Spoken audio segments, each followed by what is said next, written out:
Well, life on the road, right? I Oh my gosh. suppose. Yeah, well, and life on the road is really interesting for you now because you just got elevated, you got promoted, right? Of sorts. Yeah, it's well, yeah, if that's the word you want to use, I think. Um, I mean, I don't know what to call it because Yeah, I don't know. this isn't a common thing that bands do on a normal Right. day. You know what I mean? You don't hear, you know, Goo Goo Dolls bass player becomes like you don't, Right. you know what I mean? Like it's not very common. I don't know if there was another. I mean, you hear like let's see. Well, I'm trying to think of bands that did that. Phil Collins with Yeah. Genesis. Yeah, sure. Okay. All right. That was one. What else? I I don't don't know. know. It's a pretty short list, but Yeah, what's yeah. great is like as a great guitar player, I mean, you probably thought, well, this is just fine. This is like I'm good here. But duty calls, right? You know, just as the position. Well, so when Mick picked me originally, it Yeah. was to play guitar, bass, sing, and Hmm. other things, and that alone was enough to keep me busy. I was, Yeah. doing a bunch of stuff, and I was singing at the top of my range, playing Mhm. at the top of my abilities, with the songs because the songs are so well written. There's a lot there to do. So yeah, it was. I mean, it's been great. It's been great being in this band for I mean almost 5 years now. Um, Mhm. but this whole other transition, has been it's kind of been this very I'm not going to say slow, but it's been like just this paced process of it happening. I mean, I didn't expect I never came into this band thinking that I'm gonna, someday be the singer. I never at all thought that. I've had a pretty Yeah. good career for 30 years being a Yeah. guitarist for many different, great groups and great Oh artists. yeah. I've had my own record deals with my own band. So Hmm. I you know, I was pretty settled in sorts, um, just doing what I do. But this was a whole other thing. Um, I didn't see it coming uh, at first, and then throughout time, there was these little things popping up, and I was involved with these things called the VIB, which is called a very important beer. It's an event that Michael Bluestein, the keyboard player, Bruce Watson, the lead guitar player, and myself were doing for the past couple of years, and we'd go out to um, these brew houses, these Yeah. local breweries, and we just put on an event. It was like a big party. We'd sell a few tickets, and it was like 200 300 people, and we just had like a party, and we played songs. A lot of it was foreigner songs, and some of it was covers, and we kind of took turns singing. And over time I just started singing more and more, and Hmm. over time the amount of people that would come to these things started really building more and Yeah. more and more. And I think that was part of, them seeing that I could sing other than just background vocals, but as Hmm. a singer, because when I was signed with my band, I was the Yeah. principal singer. Um, so it kind of developed very organically, and it developed, and I truly mean that, very organically. Different people, um, in the whole organization were coming to me. Well, what would you think of, would you feel about that? And feeling me out. And I remember Mary, who's in management, the other day said something to me. It's like, I'm so glad he, eventually came around. I, Yeah. I just thought it was funny, but all this is just context, because ultimately what really did it was Mick, on it, Yeah. like at the end of the day, was really Mick saying, you know, hey man, you're the guy if you want to be. Uh, And that alone right there is everything. So, when Mick says something like that, it really made me see it from a different perspective. I'm going, yeah, okay, great. And personally, I don't see myself with any other group of people. I love these guys. These mm, guys are my brothers. They really our family. Our families are family. You know, we all Yeah. know each other's kids. We all know each other's wives. We all are so very integrated in each other's lives. And there was a big part of me that said yes because I just didn't want to stop being with these guys. Yeah. And on top of a bunch of other great reasons, you know, we did the Rock and Roll Hall of Fame, and that was a whole other thing that kind of opened up, you know, the with Lou, with the other original members, it kind of glued Hmm. everything together. It glued everybody together, and I think as a collective, we all saw that you know, Foreigner was bigger than any one person here, and the music was bigger than any one person. And I think everybody, like I said, collectively felt like we got to keep doing this. Um, Yeah. and you know, I don't know if you know this, but we just recently we did a tour of Mexico and South America, Right. right? Hmm. And that was with Lou Graham, and he, you Yeah. know, we did rehearsals, which were a blast. We traveled together, a blast. The shows, a blast. Every moment that we were all together just doing this, it was really wonderful. And you know, you see glimpses of things that you could keep doing, and pictures of like the future of like there's so much to do here. I I remember know. having a conversation with Lou backstage one time, and we were talking about stuff, you know, like Mhm. other things that we could be doing, whether it's recording Yeah. or playing or blah blah blah. And I think we just looked at each other at one point, and I just said, "I was got there's still a lot of work to do here." He goes, Yeah. "Absolutely."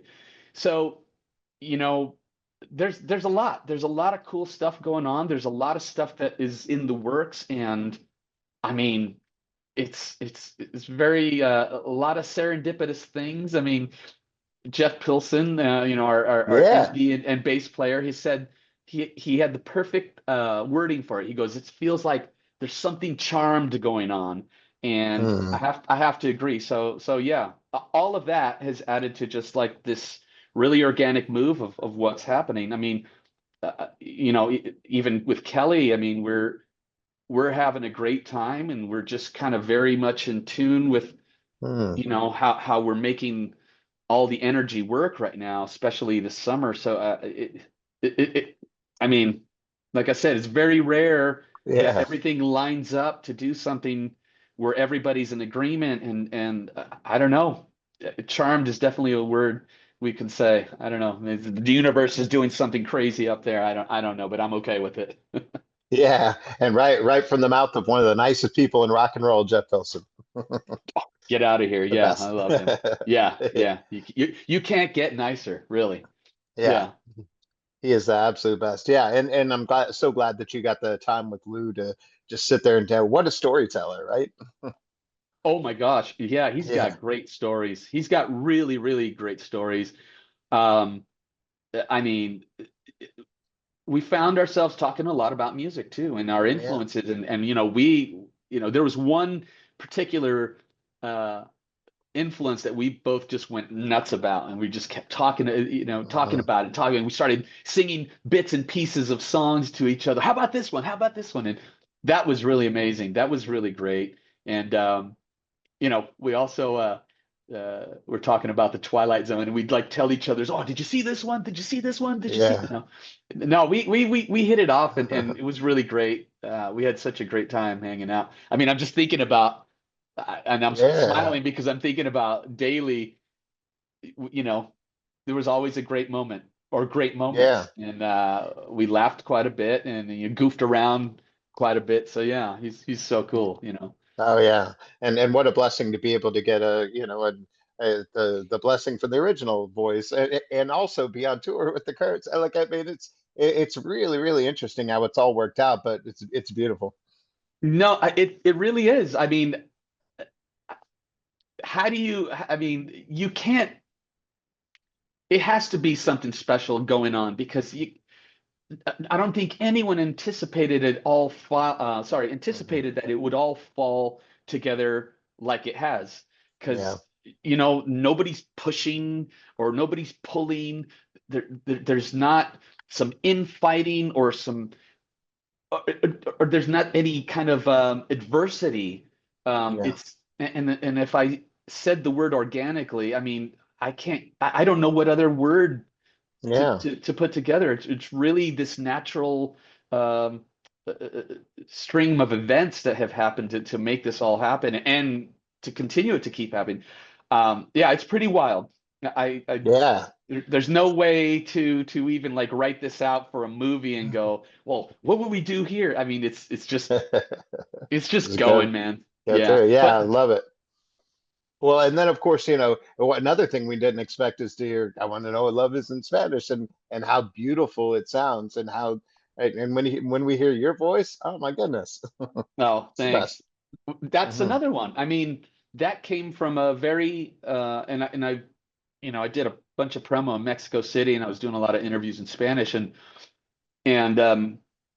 the reality is it was from a very simple idea.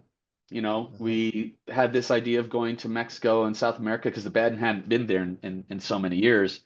And Stuart, who's one of the managers for the band, Hmm. said, "Hey, what would you think about doing a song in Spanish for, as like a, Hmm. something to put out there while you guys go out on tour?" And, it was a very simple idea.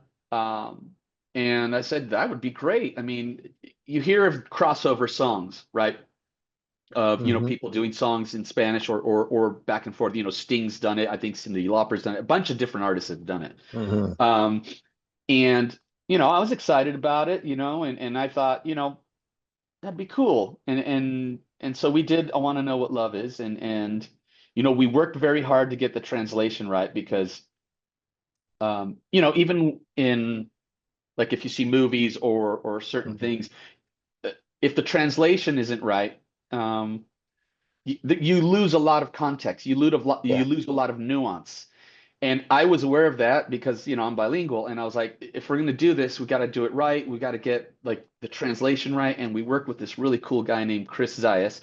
And, he's worked with a lot of big artists too, doing Hmm. translations and whatnot. And, after like maybe 3 or 4 revisions, and I think I had an advantage because I understood what was being written there. So like if it was something that went away from the original or the nuance of the original, I'd say, yeah, that's a totally different lyric. Can we match what's closer? So I mean, it went under a lot of scrutiny, and so when we did it, I mean, I felt like what it was like even the sound of how words flow musically was very important. And I feel like we all did a really great job, and I don't think any of us anticipated how well it's done, Yeah. because the numbers are crazy, and I'm going, wow, number 5 on Spotify Latin charts, and I'm like, what, it that was another thing. Like it was a simple idea, and it was very organic, Hmm. and then it just started going, and I'm like, oh wow, I didn't anticipate that. I thought it was just going to be, let me do the song, cool, we'll do the tour, let's see if I do it, and it just keeps going. So yeah, that was another happy act. I don't know, happy surprise. I'd say. Yeah. Yeah, that's amazing. Well, and Uh, plus you're up there and you're having the time of your life, and you could tell just how much you love it. And people look up to you. They say you just make it look easy, but what is it that you tell kids that want to follow in your footsteps and make great music like this? I would just say that um, you really you have to be decided, like committed, right? Hmm. And I know in this day and age with the onslaught of information and technology and whatnot, you're getting different messages like try this, try this. You can do it all. You can do that all. And you can, but if you want to do something for the rest of your life, um, you got to commit. You got to commit to something that you absolutely love, that that you want to do. And Hmm. I'd say it's even more important than want to do, it's that you must do, right? Like if you want something bad enough, the whole world can't stop you. And you got to find what that is. And once you decide what that is and you're clear in your mind about what that is, um, it's like the world and life makes its way for you to keep doing that. Do you go through ups and downs and weird stuff? Absolutely. But that love keeps you going through that. You just pierce through that. And within time, you find yourself at some point and you're on a stage with a bunch of people and you're going, oh, it happened. Great. I'm still on plan A. I didn't do the plan B. And I think that's the other thing that, our society, and I think a lot of our parents when we were growing up were always like, make sure you have a plan B, right? Which I have an 11-year-old daughter. I don't ever tell her that because Hmm. then what happens if you do plan B, or if you have a plan B, you end up doing plan B because you're Yep. not you're not committed or focused all the way on, like, say you want to be a hairdresser, say you want to be an architect for a massive some kind of massive firm that makes buildings for Vegas. I don't know, whatever that is, as long as you know that you're you can put all the time in. I mean, it's 24/7. I mean, Hmm. there's no weekends for us, there really isn't. You just keep going and going and going and find time to chill out so you don't lose your mind. Yeah. Absolutely. Well, you like this. So my co-host is Drew Pearson, one of our great Dallas Cowboys. Caught the Hail Mary, went in the Hall of Fame. And so we'd love to Ah, ask people their Hail Mary moment, the moment in your life or career you just had to go for it and it worked out for you. But it sounds like you've had a few. there's been I listen, I've had a great career, right? Hmm. Like, I'm at about 30 years into my career, and going full blown Yeah. professional, right? Um, I'm not counting the club days or independent records. I've done just trajectory, having that Yeah. type of trajectory, and I'm at about 30 years into it, and I've had many moments where I'm like, wow, this is great. Wow, this is great. I mean, when I was working with Lisa Marie Presley, I thought, cool, I'm in, I'm here, Yeah. I'm here. Because that was a pretty really cool thing. Hmm. We were allowed into certain places that nobody else, or access into certain places that nobody else got, and that then changed, and then I ended up, working with some other artists that was like, oh, okay, cool. I've had a really great run, and it feels like with Foreigner, it's been like all the coolest stuff. Like, we did the Rock and Roll Hall of Hmm. Fame, and I never thought I would be on that stage playing, you know, with Lou and Slash, and Hmm. so those are moments in my life. I'm going, wow, not a lot of people get to do this, and how grateful I am. Like really. Hmm. So every day I have a disposition to go, thank you and keep going.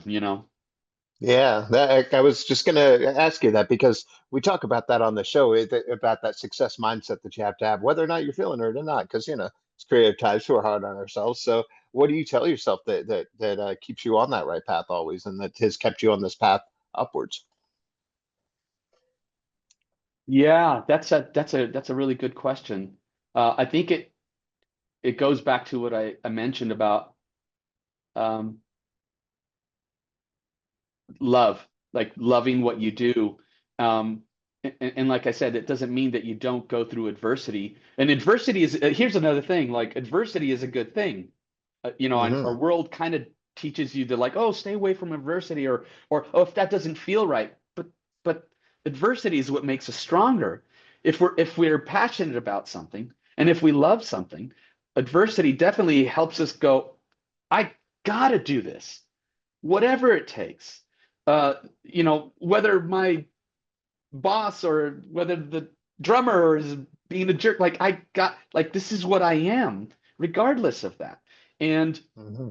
and so, I think it definitely comes back to the I must do this, not I need to do this, not I want to do this, I must do that. And that's a clarity that you have to get to in your life where you go, I must do this and I must grow. And that's probably the number one thing for me personally has been I must grow. You don't stop growing, you don't stop learning. And so I must grow, I must do this, and this is the best of what I can do on this earth. So let me be full potential. Now, I'm saying all these things having Yeah. gone through 30 years of learning, and going, Hmm. what else do I need, or where else, because I remember hearing this Tony Robbins thing where he was talking about, our successes sometimes are short-lived because once we reach the goal, we feel it, and then we're going, okay, what else is there? What I got to Hmm. keep going. And I thought that was really interesting because I felt like a few times in my life that I've hit the bullseye, I was like, not an ungrateful, is that it? But more as like, what else can I do? Because Yeah. I like this, but I know there's more. You just always know that there's more Hmm. to do. Um, and if you can, and if you know that and you keep that disposition where like, there's always something to do, um, then you have a clearer purpose of why you're doing it. And you have a clearer purpose of how it affects the people around you and how it affects your family, how it affects your band members or coworkers. Um, Ultimately, we all want to contribute in some positive way while we are here. And Hmm. if we could keep that clarity, that disposition, I mean, it really it pierces through a lot. And having an open mind to learn, and again, when there is adversity, what we can learn from that adversity to make us stronger people. Hmm. Beautifully said. Well, and speaking of which, so what's next for Foreigner? Because I know that like now you've kind of opened this whole box. It's like, well, okay, maybe we could do this, maybe we could do that. Well, um, so obviously we're finishing this summer. Well, we're just starting this summer tour, and we're going to be Mhm. finishing in about 3 months. Um, I know there is some talk about doing like some anniversary stuff for the band, which is going to include. There's been talks about including Lou, um, Kelly, and myself. Mhm. We've got a Canadian tour coming up in October. That's where I'll be officially moving forward as the lead singer. And then we have some shows after that are I believe they're solidified, but we're going to be doing like an anniversary performances for the Foreigner 4 record, and Good. I do believe Lou's going to join us for that. Um, and then next year, there's just a lot of stuff. There's Hmm. more stuff where there's Foreigner with orchestra that's going to be happening next year, and then Good. there's quite a bit of stuff, and there's a lot. We talk about a bunch of different things that we can do, so there's not really any end that we see at the moment Yeah. because it's just there's a whole wave of creativity that I think everybody is feeling, not just from the band uh, and our immediate crew, Hmm. but also in management. People are they're having there's this wave of ideas coming that are pretty amazing and right on line with where we're at. So I think there's this collective feeling of being inspired to do more and wanting to do more. And so yeah, there's just tons of stuff that we're talking about and stuff that we're planning. I mean, there's a lot I can't say yet, but Yeah. I'm like, Hmm. "Oh, yeah, Yeah. you know, but Well, yeah, there's quite a bit. and hopefully more songs in Spanish too, because they're here in the great state of Texas. We love it. Yeah, well, that is in the works. We did Good. so we did two, right? So we Hmm. we only had we only really planned one, and then there was this idea to do urgent, so we did urgent, and then that did well. So again, with the same work Yeah. ethic and scrutiny to like make sure that it's right. Mhm. Um, we've been talking about doing two more songs. Good. Um, and I think we have some translations already that we're going to go through. So yeah, that's next. I think we're going to try to record those this summer. Yeah, so there'll be some more songs in Spanish. Uh, All right. like I said, it's all been this kind of a unanticipated great move of sorts where it's like, oh shit, this is doing well. Okay, we'll do more. Um, All good. All good. Good, that's great. Well, last thing, of course, we got the tour coming up, and hopefully we'll get you back in the great state of Texas soon. But for now, we know that there's a casino show right up above the border in Oklahoma we're gonna go to. What can we expect from the show? Uh, let's see. What can you expect? You can expect a band of brothers up there having a really great time. And you know, you can also expect some good emotional parts. Kelly's awesome, and he has some moments where you can see it's really affecting him deeply in a good way. So yeah, there's a lot going on this summer tour, and it's cool, man. It's as genuine as you could get of a bunch of people who love playing music and are grateful to be on stage playing music for people and you know having a great time of connection.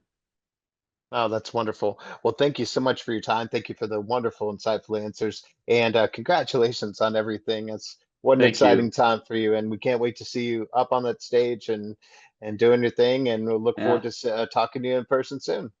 Yeah, we're all looking forward to it. Thanks for That's having me. wonderful.